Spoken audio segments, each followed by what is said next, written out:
Welcome to Wednesdays with Wayne. It's a 40-degree December day, and we've got a few months ahead of us, January and February, where it's going to be cold and chilly, but yet we're going to go above freezing. And I like to take the opportunity to get out of the house because I'm going stir crazy and actually do a few gardening chores. So I'm going to tell you what to do in this video, and I'm going to call this Cut It or Keep It. There's certain things that I would leave up during the winter months, and there's certain things that we can actually do some of these garden chores, again, just to get out of the house in the winter time. Let's start with this Baptisia. I love it, great winter interest. I'm gonna keep it. I'm not gonna cut it back. The allium. The allium produce a lot of seeds, and it can actually seed around quite a bit. So in the case of allium, I would probably cut it, and I'm gonna go just above the ground. I'm going to keep some of this foliage there for protection of the winter so it doesn't freeze and thaw, but I will go ahead and cut it down to get a little ahead of my chores. Daylilies, same idea. I would probably go through, since they've gotten hit by a frost, and actually just take and clean up this foliage. So again, it's going to expedite my spring chores. If I've got any weeds right now, I can go ahead and pull those as well. But again, I'm going to cut that.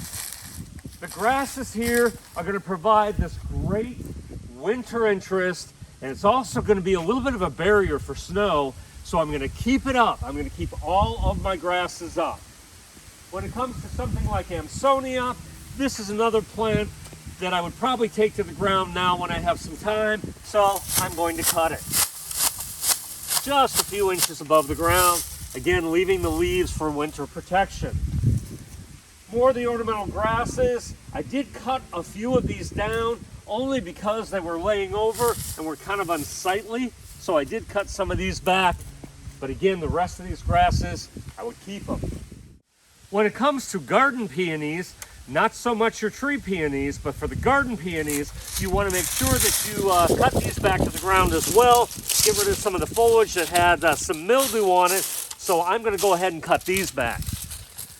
As far as hibiscus go, it's not really winter interest, but I really would allow the stems to die back, and in the springtime, I will cut these back to just above the ground, but right now, I'm gonna leave them up for the winter time.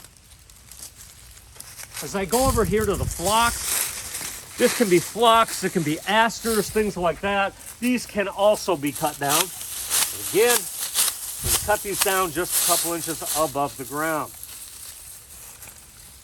Sedums, I like to leave up, so I want to keep them because they've got some cool seed heads, great winter interest, and also my coneflowers have the seed heads that can provide food for birds during the winter time. So some of the ones that have not only ornamental seed heads, but actually food for the birds and the wildlife, I would go ahead and keep them.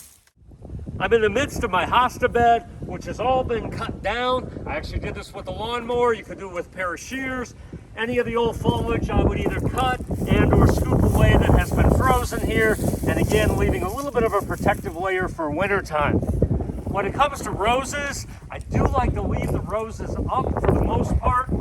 I like when there's a little bit of mulch and or leaves to protect the crown and this section of the rose. If you've got some really tall branches and are concerned, say the rose is really tall, you can clip back some of these, but my heavy pruning is going to happen in the springtime. So I hope some of these tips help you, and thank you for joining Wednesdays with Wayne, sponsored by Niemeyer's Landscape Supply. And remember, beautiful landscapes start here.